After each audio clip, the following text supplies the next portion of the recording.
검찰총장에게도 지시합니다. 국민으로부터 신뢰받는 권력기관이 될 수 있는 방안을 조속히 마련해 제시해 주길 바랍니다. 네, 문 대통령은 어제 조국 법무장관으로부터 업무 보고를 받는 자리에서 검찰에게 쓴소리를 했습니다. 모든 공권력은 국민 앞에 겸손해야 하고 특히 권력기관일수록 더 강한 민주적 통제를 받아야 한다라고 했죠. 예상보다 많은 인파가 몰린 서초동 촛불 집회에서의 목소리를 빠른 시일 내에 구체화하라는 지시입니다. 자, 여기서 주목할 건 지시한다라는 표현이죠. 보통 문 대통령은 뭐뭐 하길 바란다 또는 당부한다 이렇게 우회적인 어투를 주로 사용하는데요. 이번에는 검찰총장에게 지시한다라는 이례적으로 직접적인 표현을 썼습니다. 대통령과 검찰은 대립하는 관계가 아니라 국민에게 선출된 대통령을 검찰이 따라야 한다는 메시지가 담겨 있는 겁니다. 문 대통령은 나흘 전에도 검찰에 절제된 검찰권을 행사하라고 경고했습니다. 검찰이 아무런 간섭을 받지 않고 전 검찰력을 기울이다시피 엄정하게 수사하고 있는데도 검찰개혁을 요구하는 목소리가 높아지고 있는 현실을 검찰은 성찰해 주시기 바랍니다. 엄정하면서도 인권을 존중하는 절제된 검찰권의 행사가 무엇보다 중요합니다. 네, 발언이 나온 시점도 살펴봐야겠죠. 방금 들으신 절제된 검찰권 발언은 조 장관이 국회 정치 분야 대정부 질문에 출석한 다음 날 나왔습니다. 당시 조 장관이 자택을 압수수색한 검사와 통화했다는 사실을 인정하면서 수사 개입 논란이 불거진 직후였죠. 자, 그리고 검찰총장의 지시 발언. 지난 주말 검찰의 안방인 서초동에서 검찰개혁과 조국 수호를 외치는 촛불 집회가 열린 후 월요일 첫 번째 공개 일정에서 나왔습니다. 조 장관의 힘을 실어주면서 검찰개혁을 통해서 이 전국을 돌파하겠다는 뜻입니다. 자, 조국 장관도 박자를 맞췄습니다. 제2기 법무검찰개혁위원회가 출범했죠. 개혁의 도구를 자처하면서 누구도 되돌릴 수 없는 개혁을 하겠다고 강조했습니다. 개인적으로 견디기 어려운 악조건 속에서 매일매일 이를 악물고 출근하고 있다고 말씀드린 바 있습니다. 저 조국 개인을 위해서가 아니라 저를 딛고 검찰개혁이 완수될 수 있도록 용기와 지혜를 모아주십시오. 누구도 함부로 되돌릴 수 없는 검찰개혁 방안을 국민의 눈높이에서 마련하고 시행할 수 있도록 힘을 모아주십시오. 네, 민주당은 검찰이 대통령의 지시에 즉각 답해야 한다고 촉구했습니다. 오늘 회의실 벽면엔 이렇게 국민의 명령 검찰개혁이라는 문구를 달았고요. 또 내일 시작될 국정감사도 검찰개혁 국정감사가 될 것이라고 공언하고 있습니다. 이인영 원내대표는 부적절한 검은 내통을 자행했던 정치검사들이 있다면 이것부터 색출해서 책임을 묻는 것이 검찰개혁의 첫걸음이 될 거라고 주장했습니다. 검찰은 대통령의 지시를 즉각 이행해야 합니다. 검찰은 검찰개혁에 대해 남 얘기하듯 해서는 안 됩니다. 대검이 어제 대통령의 지시사항을 찬찬히 검토하겠다고 대답한 것은 매우 부적절합니다. 이제 윤석열 총장이 직접 대답해야 합니다. 검찰 스스로 개혁해야 할 일은 산더미 같습니다. 반면 보수여당은 청와대와 여당이 검찰 죽이기에 나섰다고 반발했습니다.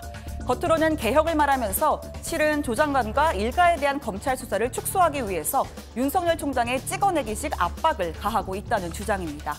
문 대통령의 조국 비호가 박근혜의 우병우 비호와 뭐가 다르냐 하는 아주 강도 높은 비난도 나왔습니다. 지금 검찰개혁을 가장 방해하고 좌절시키는 주체는 바로 문재인 대통령과 이 집권 세력입니다. 토사구팽이란 말이 있습니다. 적폐 수사 끝에 지금 자신들을 불편하게 하는 검찰을 죽이려고 하고 있습니다. 이제 윤석열 총장 경질 요구는 공공연하게 나옵니다. 문재인 정권 어떻게 대통령까지 나서서 노골적으로 검찰을 겁박하는 정권 말기적 증상을 보이고 있습니까? 문재인 대통령의 조국 비호가 박근혜 대통령의 우병우 비호와 무엇이 얼마나 다른지 의문이 아닐 수 없습니다. 결국은 검찰 수사와 검찰 개혁, 이 두 가지의 상관관계를 어떻게 바라보느냐 하는 문제일 수가 있는데요. 최근에 여론조사 결과를 몇 가지 좀 살펴보겠습니다. 자, 먼저 지난달 27일 리얼미터가 발표한 결과입니다.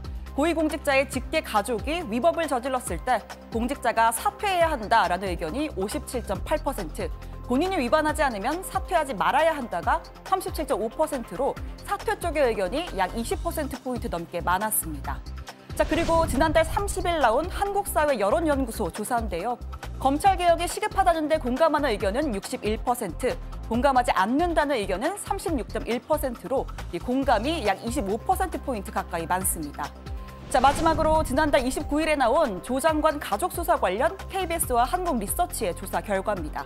수사가 지나치지 않다가 49%, 지나치다가 41%입니다.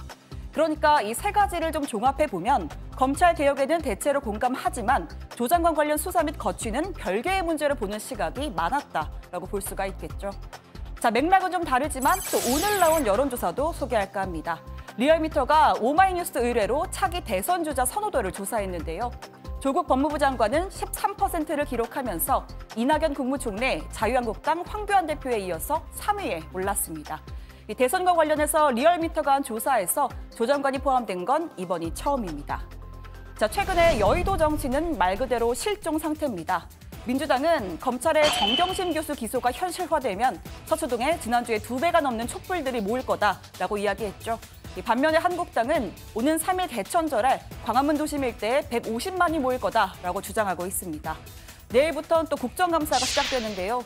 민생 대신 정쟁, 또 진영 대결만 남는 것 아니냐는 우려가 나옵니다. 자, 그리고 오늘 4시 가까워 들어온 속보입니다. 문 대통령이 검찰총장이 직접 개혁안을 마련하라라는 지시를 내린 지 하루 만에 윤석열 총장이 답을 내놨습니다. 대검이 자체 개혁안을 내놓은 건데요. 서울중앙지검 등 3개 검찰청을 제외하고 특수부를 전면 폐지, 그리고 또 외부기관 파견 검사의 전원 복귀 및 형사부 공판부 투입, 그리고 검사장 전용 차량 이용 중단 등의 조치가 담겨 있습니다. 자, 검찰 개혁안 자세한 소식 들어가서 더 전해드리겠습니다. 오늘 청와대 발제 이렇게 정리합니다. 문 대통령 지시 하루 만에 답한 윤석열, 특수부 3곳 빼고 폐지, 파견 검사 복귀입니다. 네, 자, 어제 법무장관의 업무 보고가 있었고요. 대통령의 검찰개혁 특별 지시가 있었습니다. 관련해서 저희가 대통령의 발언 자세히 다뤘었는데 어제 이제 법무장관이 업무 보고한 내용 중에 이제 다른 저런 부분이 있었어요. 예를 들면은 공석인 대검찰청 감찰본부장과 대검 사무국장의 인사를 건의했고 대통령이 수용한 대목이 있었거든요. 어제 저희가 그 부분은 자세히 안 다뤘는데 마침 오늘 또 검찰개혁안이 발표가 됐으니까 맞물려서 다시 한번 좀 짚어볼 필요가 있을 것 같습니다.